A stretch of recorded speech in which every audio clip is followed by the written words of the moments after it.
All right, so welcome. I have Shawn here. He's a seasoned salesperson, over 30 years of selling and making people's life better. But more than that, he's a dad. He's a beer maker. He's done scuba diving and other things. So he's a real human being right here with us to share some knowledge. Shawn, welcome. How are you? I'm doing great. Thank you so much for having me, Pablo. I appreciate it. Thanks for being here. So who does your business help? Five by noon. Who do you, Five by Noon.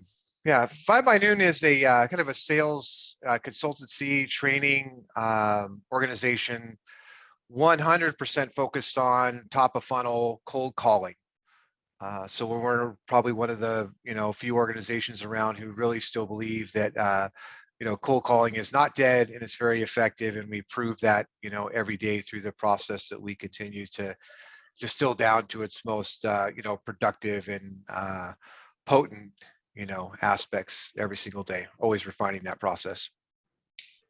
and I'm curious, with all the tools we have now, social, LinkedIn, I mean, all the options people have nowadays. So you still focus on cold calling. Is there a reason behind that?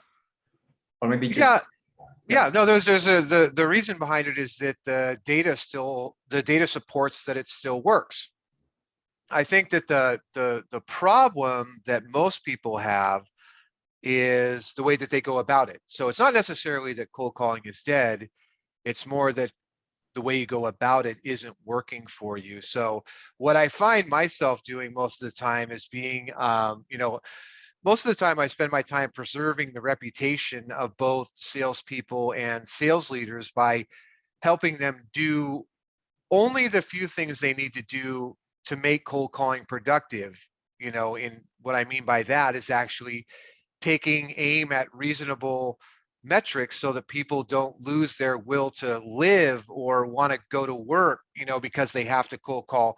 And the simplest way to say that is that we boiled the process down to it takes about 1.5 or 2 hours a day per rep to get all of the possible outcomes they could out of cold calling for that one day. In other words, that's in contrast to saying, sit on the phone for 7 or 8 hours, dial 100 people or 200 people, have 1 or 2 conversations, and really don't get anywhere.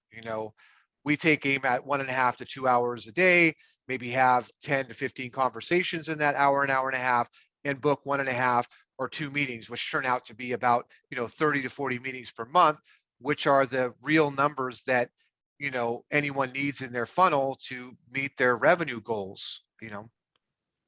Right. And how do you do that? I mean, with 1.5 hours to 2.5 hours per day per rep, how do you crush it with so little time? I mean, what's the secret? Is it? Yeah, I think the first thing you have to do is you kind of have to back off and say, okay, what would I have to do to be successful at cold calling? And one of the things that we see that's most effective to get your mind in the right place is to move your thinking from activities to outcomes, right?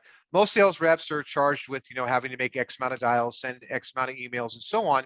And what we find in that model, where you're actually charging somebody with doing this many activities to be successful, to inform your numbers, what happens is when the outcomes aren't achieved, when you're not having the conversations that you need, you're not getting the email replies that you need to have the conversations you need, what happens is that model turns into a model of inspection and reprimand. It starts to erode the culture of the company. And at the end of the day, reps start turning in their end of day reports, which start to be time cards. So the reps start to slip away from doing the work they need to do to be effective. So the first thing is just in your mind, switch what you're aiming at from knowing how many activities people do to how many outcomes they're completing, how many outcomes they're getting. And I would say, even from a sales leadership perspective, one of the ways a sales leader can instantly change the culture and their spirit of their team is to stop asking reps, how did it go? And ask them, how did it end? Because now you're looking at, how did that call end, or how did your day end, or so on, so that you're having these dialogues. So number one, switch from a mentality of activities and start focusing on outcomes, right? Now, the second piece is kind of a way we think about this too, that over the last, let's say 2 to 3, 5, maybe 2 to 3, 5 years, maybe the last 10 years, I would say the insidious effects of omni-channel prospecting are really destroying people's gains. And now let me say that in a simpler way. Is it that the current process for going to market, or demand gen is, you got to have a good data source. In other words, let's go to Zoom Info or Seamless or somewhere and buy a bunch of leads. Right. We need a CRM and a sales engagement platform, or a combination of the two. So Salesforce and Outreach, or Salesforce and SalesLoft, or HubSpot, and then maybe even HubSpot and Outreach, some CRM combo. So you take all that data and you load it up in there, right? Now the next step is, let's create a sequence. 21 days, 30 touches. Basically what we're going to do is, across every single channel, is we're going to let these people know that we exist and try to connect with them. Right. What we're seeing is that people are kind of repelled by that, or they don't like it. It's not the best way to engage with your audience, but it's become the status quo, that the job for a salesperson or a sales leader has become build tech stacks and sequences, not focus on outcomes and revenue. Mm. So what we've done in all of our research around, calling and emails and so on, is we've adopted this channel validation approach. So the difference is there's a contrast there, right? The first one was outcomes over activities. Okay, how do we do that? We realized that if we did channel validation in front of the sequencer or the automation tool, that we would know which channel to prospect somebody to without annoying them.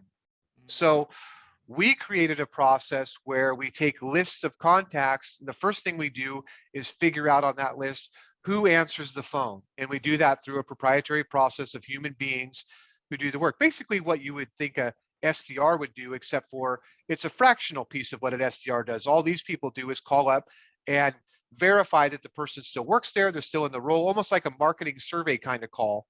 Then we return that list. We have a list that comes back that shows who answers the phone. Now, we're only going to try to connect with that person on the phone. For the rest of the list, we go and check to see if this person is active on LinkedIn. And again, active, you'd have to come up with a definition of active, which would be, do they have an account? Do they post from time to time? And do they comment? Okay, now we can actually start a LinkedIn campaign, and prospect to these people.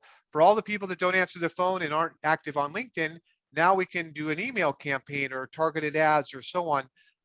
And that's what we call channel validated prospecting, as opposed to omni-channel prospecting, right? And there's been a lot of research done that shows that, even Gartner has a report that they did 2 years ago in 2019, saying that the return on investment for personalization will be 0 or negative by 2025, because people are getting tired of being intruded on. So if you look at the omni-channel method, through the lens of a prospect instead of through your sales leader or your ability to get all your activities done so that you can fill out your time card and say you did what you were supposed to do for the day. Prospects at this point in time, what it seems like, it wouldn't matter if they were in their home or their office and they had built a fence or a wall to keep you out, or dug a moat around their house or office to keep you out, and all these different things. One way or the other, through these omni-channel sequencers, a blimp's going to go over their house, the airplane with a ribbon behind it, lights flashing, people hurling stuff over the wall, all at the same time. And that's omni-channel prospecting, which we basically call, bulldozing someone.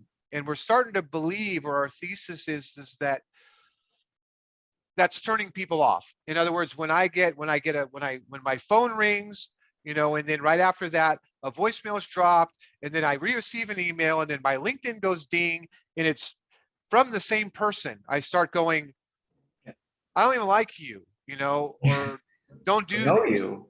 Yeah, right. It's And too so much. that was step 2, right? In this goes outcomes over activities. How do I do that?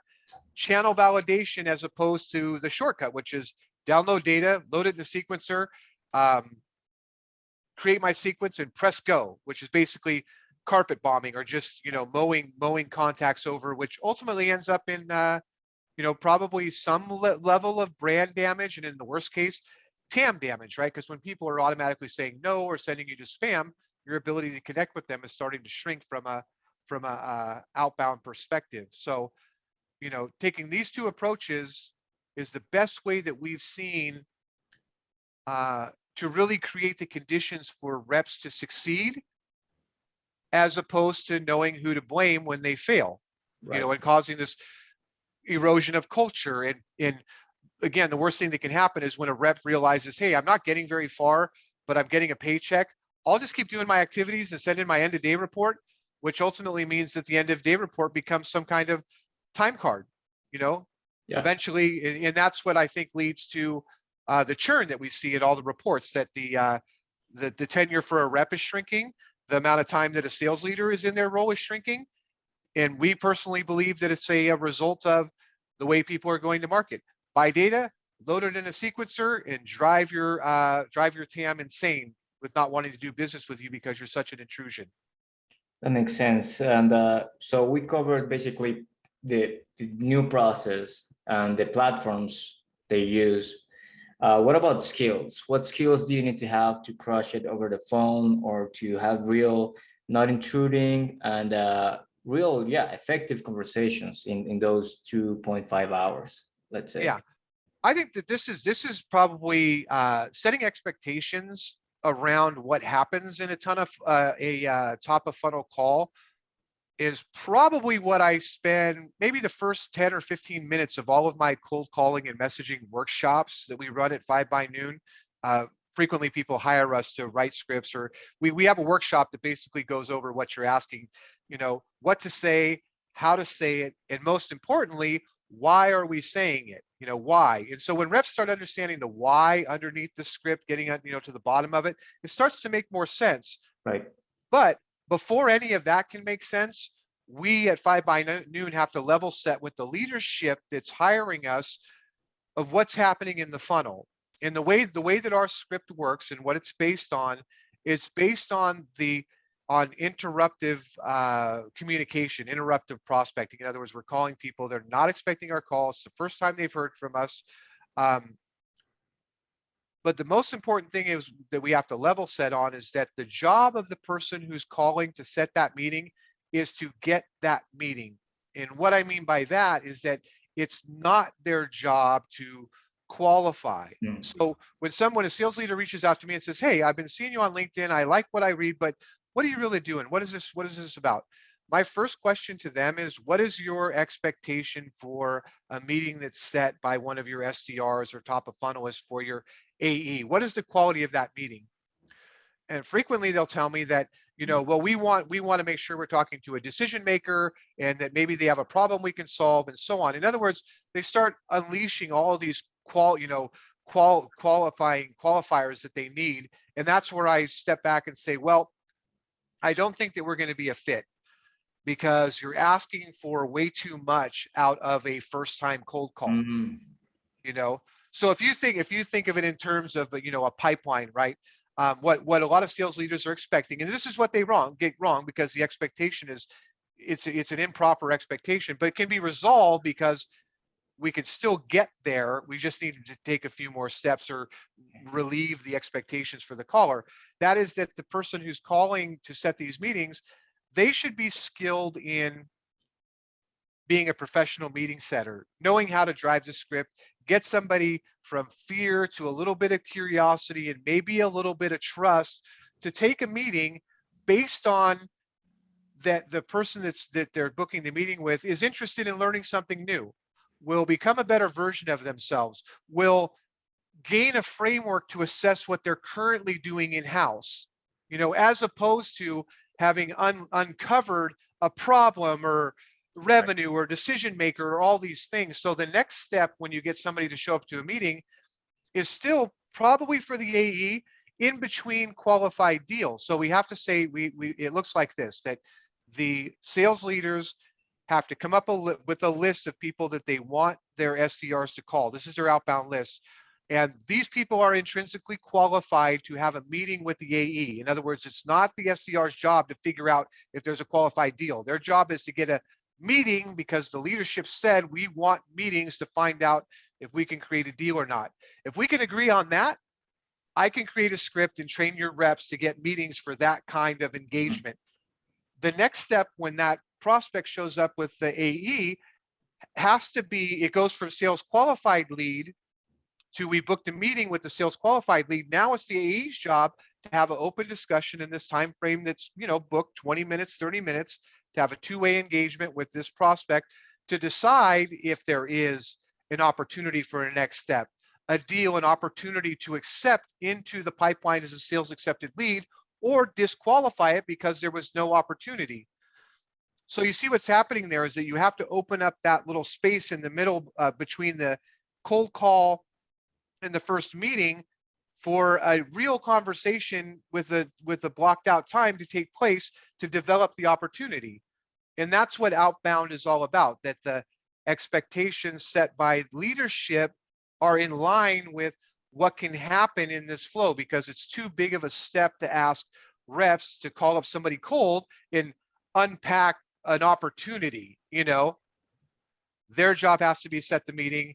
The AEs have to be aligned with my job is to take this from my, wonderful SDR was able to build enough curiosity and trust to get this guy to show up with me. Now it's my job to figure out if there is an opportunity or a next step where we would both end up better off than where we started, and that's kind of how each step of it goes. Are we going to do a demo? Does this make sense? Great. If not, hey, it doesn't look like we have something that we'd be able to move on right now. The timing's not right. I thank you very much, Mr. Prospect, for setting up. The AE calls the SDR and says, hey, great job. That was a great meeting. Didn't turn into an opportunity, but great job. Keep it up. Keep sending those meetings over. That's what we need, Right. That's what makes the difference in how top of funnel outbound prospecting works, when all of those expectations are set, because the last thing you want is an AE to be out of alignment with anybody and telling, the worst thing that can happen is an AE listens to an SDR's call with a prospect and says, I listened to your cold call. Doesn't sound like there's much there. So I'm going to go ahead and I'm not going to show up for this one. You can't have that kind of nonsense going on. The expectations have to be set way better than that so that the SDR's expectations and their job is clearly defined. Hey, you gave me a list. Shawn turned me into a pro to set meetings. I'm doing my part, AE and leadership. If the targeting's off or whatever, then that's not on me. Just keep sending me lists. I'll keep giving you meetings. Right. And what about, so you mentioned that the churn of each role is shrinking and getting shorter every time. I think maybe that has to do with the mindset of rejection, being rejected all the time, or maybe it's a training. How do you feel about mindset and doing this monotonous job where people say no to you all the time, or maybe with your training they don't they don't say no that much?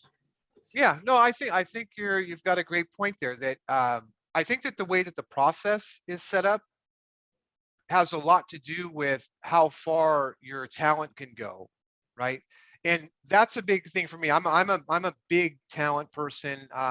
If you a book that's worthwhile to read if you're in business at all or ever want to take a leadership role or management role is First Break All the Rules by Gallup. They did this study to figure out why people leave their companies, and their data was pretty conclusive that people leave their managers. They don't quit companies. They quit their managers.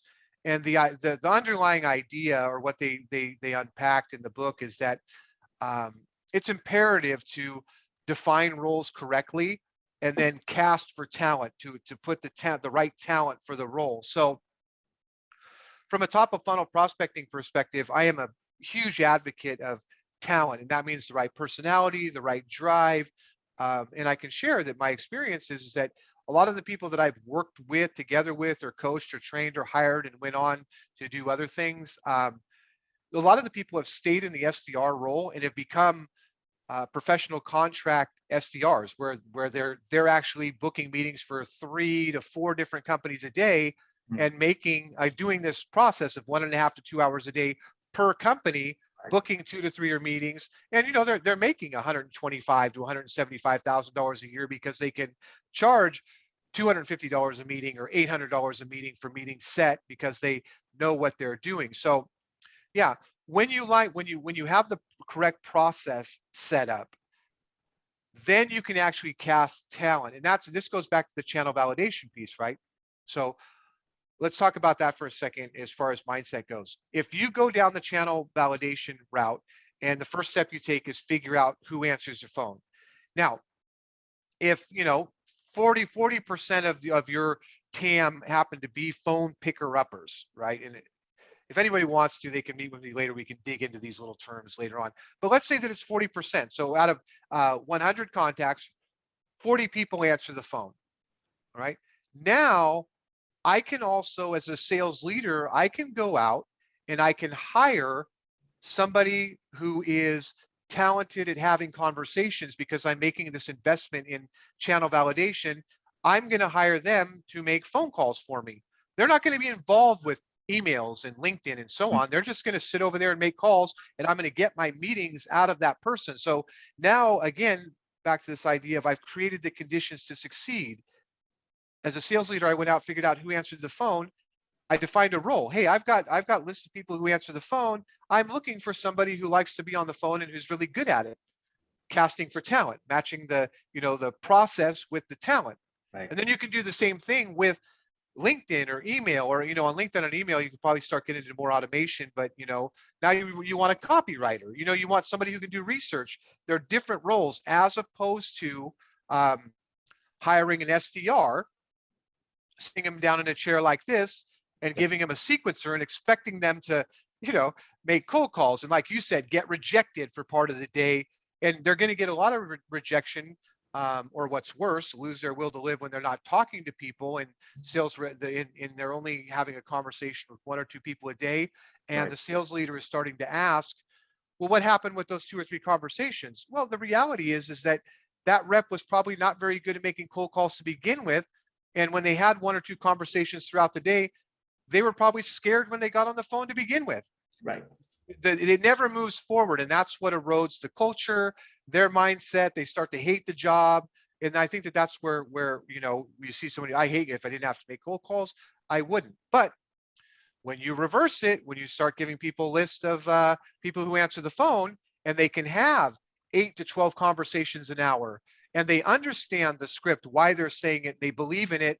For example, I have one of my reps who was only calling for one of our clients today, and she sent me a message and said, "Hey, I'm done for the day. I only set 3 meetings." And she's being facetious. I sent a message and I said, "Cute, only 3." Well, she does 2-hour call blocks, and she's basically, her process is she's got 15 minutes to sit down, load up the software, get into the rhythm. She stays on for an hour and a half to call through the phone ready leads to people to pick up the phone. And then she gets 15 minutes to recap, to send a little recap and send a note to me that she's done and so on. And yesterday she set 4 meetings. Today she set 3. And she's off to have a nice, wonderful weekend. The client has seen those coming in on their calendar all day long. I send a little note over that says, "It looks like she's crushing it. She's really in a rhythm." And, I get a message back, "It's great." Where usually these third-party engagements are, the third-party company telling sales leaders, "Hey, before we see any real traction, you're going to have to do this for longer." And again, that comes from the omni-channel approach. But I have these callers that work for us that work in this model, and they're happy to do it. You can imagine their lives are full with what they like to do personally and what they do like to do with their families and so on, because we've made the work. We've lined up their talent with a process that helps them be successful, and we remove that, the eroding culture, the Right. inability to fall asleep at night, which is horrible for cold callers, because if you're not rested, you're not ready to go, and you wake up tired and you get back to work and you do the same thing again. You can't wait till the activities are over, then it gets to be 2 o'clock in the afternoon. And for whatever reason, you feel like you've been calling all day long, but you've only done 30 dials and you need to do 100. Now you're stressed out just trying to burn through dials. The whole system is broken, you know? Right. That's how we do, that's how we deal with the mindset, you know? And what if I'm a small business owner, or even a solopreneur, someone, in other words, I'm not in the corporate world like SDR, AE. I'm just a guy who wants to do business and get deals. Correct me if I'm wrong. I imagine that, 9 by noon, 5 by noon still works. I mean, you can do 1.5 hours of cold calling at your office, and then do the rest of the things you do. But how do you approach a person who has their own business, like small thing? Yeah, so all of this is based on the math of sales, right? Because the numbers don't lie. And so what we offer for anyone is we offer a pilot. It's kind of a mutual skin in the game kind of deal. You know, it's either it's somewhere between 500 and $2,000 depending on the size of your company and what you want to do. But the idea is that you give us a list of, say, for example, 200 contacts. We run them through the process to figure out who the phone ready leads are, who doesn't answer the phone, and so on. Mm. And then if you're doing the calling, you can do the calling, or it goes up in price if our professional callers do the calling for you for the pilot. Pilot takes about 5 to 7 days by the time we validate the data. In the middle of validating the data and doing our live calls, either our callers or you, we do a cold calling and messaging workshop. So we do the, what to say, how to say it, why we're saying it workshop. We write a script and so on. Once the data comes back, we do a live calling session with you and your team, you if you're the caller doing it to coach you on the script and so on, or one of our callers do it because you don't have a caller to do it. And then at the end of that engagement, we go and we look at the numbers. We say, okay, for this number of leads you gave us, here are the outcomes. Again, not how many dials did we make, here are the outcomes. And that will basically inform your revenue goals, because you could say, well, at the fees for continuing to run this process, here's how much volume of contacts we'd have to put through this system to achieve these goals. So the first engagement is a pilot. You pay us a little bit of money to cover the cost for us to do all this work so that we can establish the math of sales in the phone channel, separated from all the other channels, separated from email and LinkedIn, and just say, start calling the people who answer the phone, really are low hanging fruit, because um, we did a live telethon stream the other day, just 2 days ago, and we had a dial to connect rate. What we actually did was we did the whole process. We've integrated with a data curation, a company, a data company. So you can put in all the criteria for who you're trying to market, press go, the leads go into our dialing system, and then the validation team starts calling to see who answers the phone. And then in the front end, we were calling the people who do answer the phone. In 4 hours, we had 39 conversations, and we booked 9 meetings. And we did that on a list that we had downloaded at the beginning of that telethon.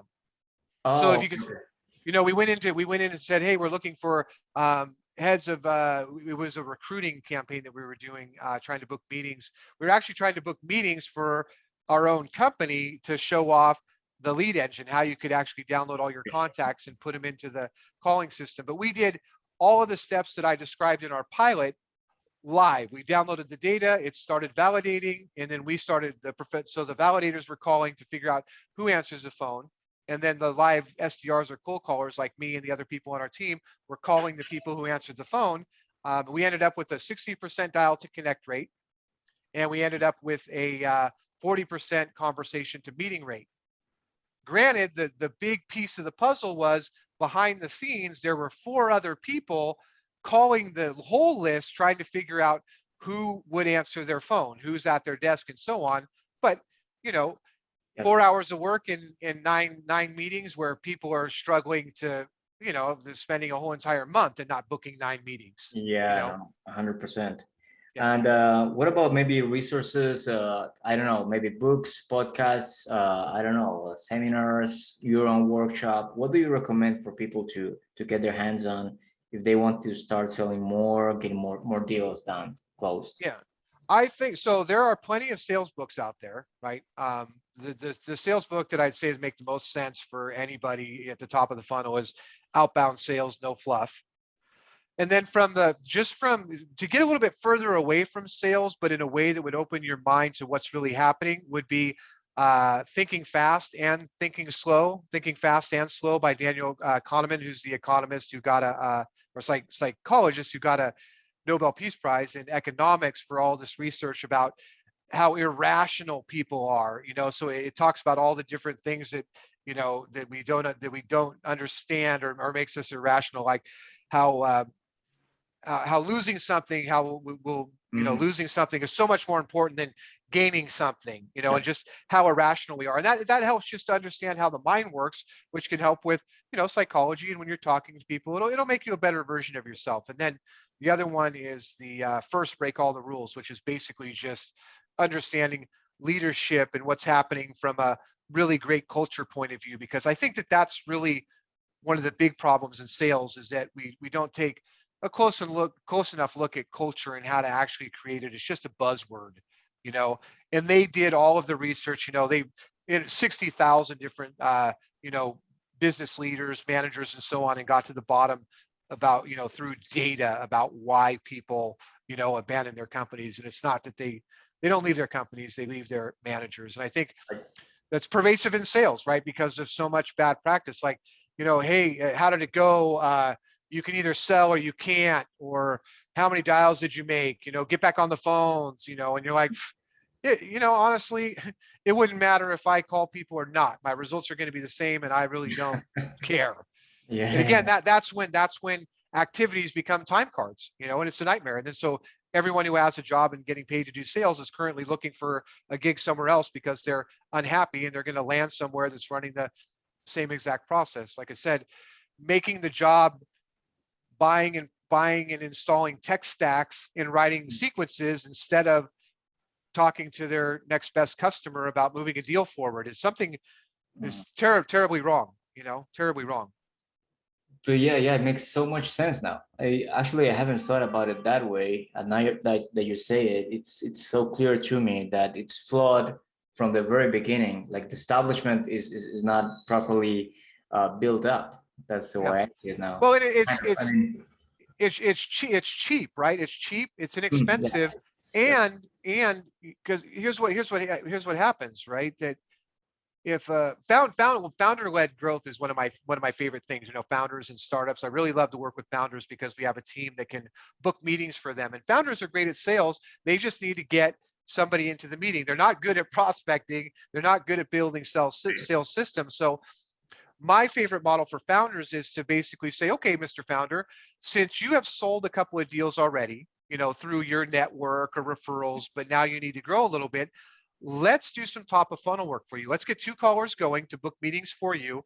As soon as we can show that we can, predictably increase, pipeline through our process and our scripting and so on, then you can go and start recruiting for a VP of sales, because we have the pipeline part of the problem solved.